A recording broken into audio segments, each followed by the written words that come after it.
open areas where you can view the practice, that's going to be the Hall of Fame Museum parking lot. That's the insides of turns 1 and 2, the grandstand on the inside where the old carousel scoreboard used to be. That will be open for sitting down there. Also, I believe the handicap area where you can get some good photo spots will also be available, and also that mound area in turn 2. So plenty of good views to see cars at least through half of the track at least. You know, the back straightaway toward 3, and then from 1 all the way around to 3, etc.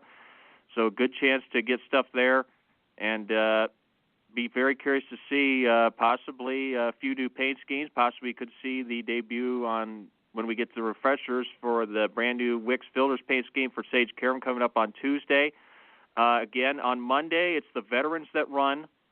And then on Tuesday, they bring out the ROP drivers or refresher course drivers, and they'll be out for some testing, and then there'll be some manufacturer testing available on Wednesday for some teams.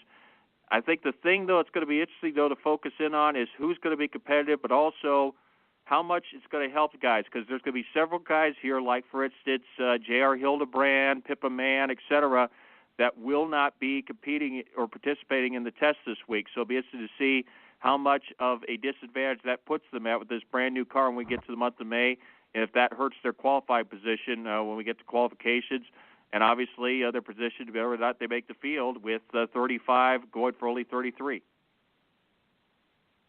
Yeah, absolutely. And just to kind of point out to those people that may not know, I'm sorry, I can't talk. It's only Saturday.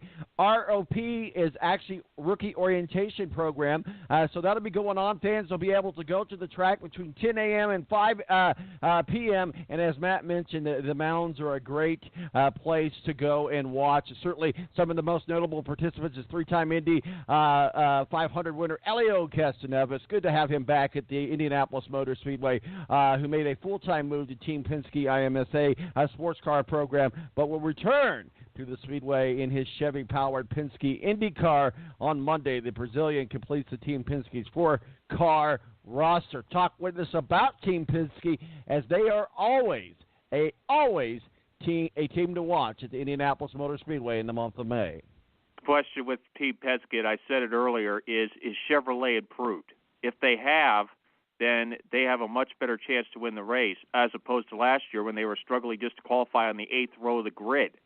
That's the biggest concern in my book, is how aggressive are they going to be in qualified trim, and if this car is not as easy to overtake with as the old car was, obviously grid position is going to mean a whole lot more than it has the last few years. So you're looking for that sense. The question right now, does Chevrolet have the pace to be competitive? I think that's the bigger story right now, and it's going to greatly influence Elio Castaneda's chance to be a 4-time winner, and for guys like Pagenaud, Newgarden, and Power, who have yet to win this race, whether or not they're going to be a realistic chance to do it when we get to the month of May. I think that's the big question in my mind is, and it certainly affects, the chances for Danica Patrick and Ed Carpenter racing, and certainly the chances for Tony Kanaan and A.J. Foyt. So there's not just the Penske guys that are a little bit concerned right now, but you also got other contenders, even Ed Carpenter for the pole. Do they have the pace to be able to challenge with that Chevrolet engine, as opposed to these Hondas, which seem to have the bigger horsepower band? Absolutely, and I tell you what, the intense fight for engine manufacturer supreme leader between Chevy and Honda has been defined in the Verizon IndyCar Series since its most recent Formula One was launched in 2012. In recent months, well clear of the racing circuit, both brands have put the fight aside, and they've worked directly with IndyCar competition department to frame the next step of engine regulations that could be announced next month in Indianapolis. I think it's about time this happened. I think it's about time that everybody comes together at the same table. Let's figure out a way to win races, but at the same time, let's figure out a way to keep it safe. As we saw not too long ago, Honda was just basically falling apart on the track, wreck after wreck after wreck. We saw serious injuries, James Hinchcliffe being one of those. So I think it's a good opportunity now, Matt, that Chevrolet, IndyCar, and Honda come together as one unit. Yeah, certainly in the case. Obviously, keep in mind, that was the only Honda industry. The big concern that year in 2015 was with the Chevy Aero kits. You had Elio Castroneves with a launch, Joseph Newgarden, Ed Carpenter. I think the additional concern was the Chevrolet Aero kit being able to go off the ground. And then, unfortunately, then we had the Honda incident after qualify, which almost took James Hitchcock's life. But, yeah, obviously safety is improved. Hopefully the speeds are a little bit more controlled. If we have a big crash like we had with Sebastian Bourdais, the consequences are less severe this time around, because obviously that ruined his entire month and the rest of his season last year when he was a bona fide not only chance to maybe win the Indy 500, but win the Indy Car Championship and the Astor Cup. But, yeah, the big thing right now is I don't know if you'll see 230s this year with the car being different. But, yeah, the speeds will be right up there, and it'll be very curious to see if they do turn up the pace of these engines, how much they're able to produce, but also safely produce. Because remember, last year we had guys that were bouncing off the wall and qualifying off of turn 2 multiple times during the Sunday session. Absolutely. You know, and moving forward here, talking about a blast from the past, former Champ Car driver and current Porsche factory ace Neil Jani, I think I'm saying that right, Jani, says he would like a chance to revisit open-wheel racing in America. Will we see him in Indy Car anytime soon? That'd be 2019, but his ties with Red Bull, if he could bring in the money from Red Bull, who's obviously a huge moneymaker with Formula One opportunities and other sports entities, maybe that would be something that they could look at. If not, maybe even form their own team. Absolutely. So let's talk a little bit about what's going to be going on the racetrack. Certainly, one of the things we saw is Gabby Chavez and Simon Pattison have found one common piece of ground since their let's call it a testy encounter following Monday's Honda Grand Prix of Alabama. The Harding Racing Team Penske drivers haven't spoken and aren't sure that they'll revisit the intense argument or just let it go. Talk with us a little bit about that. Well, you had the same thing with Tony Kanaan and Charlie Kimball as well. Unfortunately, there is only one place where you could pass on that circuit, that is turn 5, and you're going to have some hard feelings there because guys are going to get desperate because that's the only place. If they can't get it done there, they're not going to be able to get it done anywhere.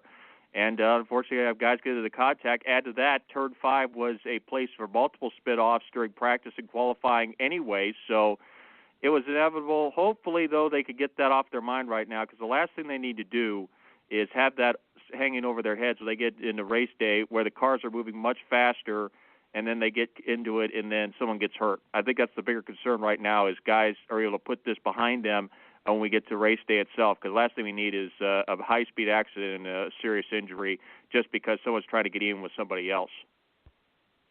Absolutely, and Indianapolis Motor Speedway is not the place to do that. A time and a place for everything. So let's talk a little bit, while we still got a few more minutes in our IndyCar segment, let's talk a little bit about the stables, and we'll start with hometown boy Ed Carpenter Racing. Obviously, always a fan favorite down at the Indianapolis Motor Speedway. Going to be extra special this year as he's got Danica Patrick returning to the Indianapolis Motor Speedway for her final race in racing career.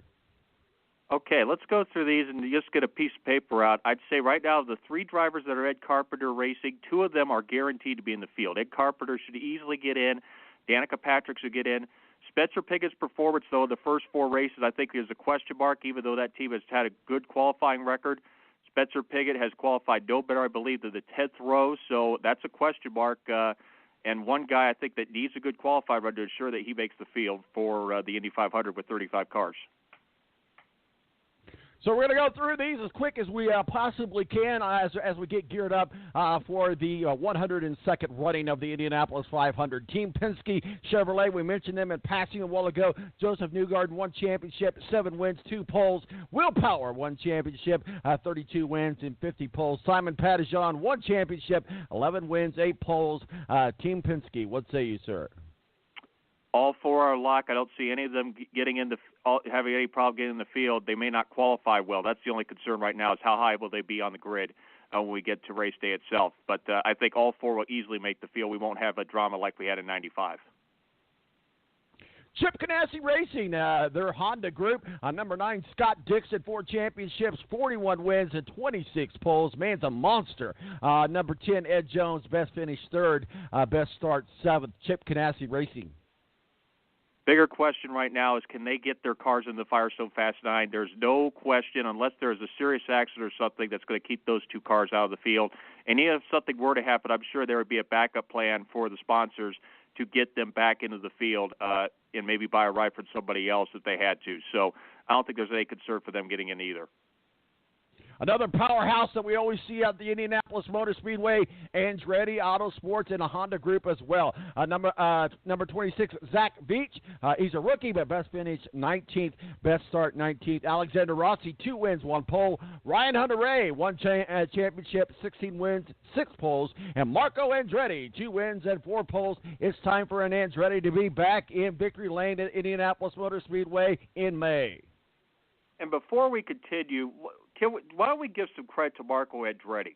There's a reason why I have him number 10 in my power rank. He's actually kept his nose clean. He's finished no worse than 12th in any of the 4 races so far. Sure, his best finish is 8th, but he's doing a lot better than some of these other guys who have been all over the place, like Will Power, who had 1 good finish but 3 bad ones, and then everyone has been all over the place. So give the guys due. It's the first time in a couple of years that Marco's been competitive. I think looking ahead to the other guys, Hunter-Reay, Rossi, Munoz are in. I have a question mark, though, about Stephen Wilson, considering he only runs 1 race a year and he's been absent for 2 years from Indy. But if he runs some decent numbers in practice, I think that should lock up his place in the field. Absolutely, and I tell you what, it will be a huge story if he's able to pull off a win at Indianapolis Motor Speedway. Let's go on down the path here. Rahal Letterman Racing, Graham Rahal, obviously 6 wins, 3 poles, and Tomoko Sato. One of those is the right way to say it. 2 wins and 7 wins. 2 wins, 7 wins. I don't know what that means, but go ahead. Isn't it hard to believe that Takuma Sato comes into this race as a defending champion, considering if you look at his resume, his results just absolutely, he's only had 1 top 10 finish since winning the Indy 500, believe it or not, Tom? No, that's crazy. And it seems to be like, if you want to call it like the Madden curse, there seems to be like the Indy 500 curse. We saw the same thing with Alexander Rossi. It seems to be that maybe, I don't know really what it is. I don't know if it's a mental thing that these drivers go through after winning the Indianapolis 500. Obviously, that's a huge success for them. A lot of fame is put on them, and they're automatically etched in. Maybe they feel like they don't have to compete as hard as they normally do. But it seems to be that kind of a rule that we see. We talked a little bit about Schmidt-Peterson Motorsports Honda a little bit earlier. James Hinchcliffe, 5 wins, 1 pole. Robert Wickens, he's a rookie. As we mentioned, this guy is lighting it up out there. Jack Harvey, rookie, best finish 14th and best start 18th. I think we're talking about Rahal. They should easily get all 3 of their cars in, even though Oriol Servio will not be at the open test this week. Again, things are looking good for, I'd say, the 3 Schmidt cars, even though Jay Howard's only a one-and-done driver. And with adding the Meyer-Shank car, since Schmidt prepares that car, I think if Harvey has some decent runs, he should be able to get in. But I think he's in a more precarious position than the other 3 will be because they don't get the direct support. AJ Foyt Racing TK. Tony Kanaan, 1 championship, 17 wins, and 15 poles. And rookie Mathis Lice. I think I said that name right. If I didn't, I apologize. But AJ Foyt Racing, he's in the Chevy. Kanaan should get in. His experience there's no way he's going to miss. Laced is going to be a question mark. So is James Davidson putting the deals together. Laced has looked good in the opener and then had the crash. And since then, I think he's been struggling to find his footing. Did finish 12th at Alabama, but I think right now question marks about how competitive he will be on the ovals. He certainly is going to be one that's going to be biting his nails coming to qualifying weekend, as will be James Davidson, who will not be participating in the open test. Let's talk a little bit about Delcoin Racing DCR. Sebastian Bourdais, Zachary Klon DeMalo.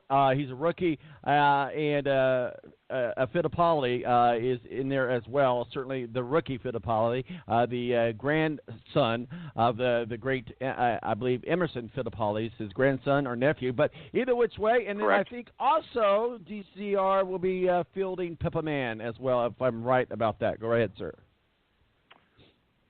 Keep in mind, no Clayman DeMayo. Connor Daly takes over that seat. I think you could say Daly should be locked in the field. Bourdais could be a contender for the Firestone Fast 9. Question marks, though, about Fittipaldi. I think if he gets up to pace early,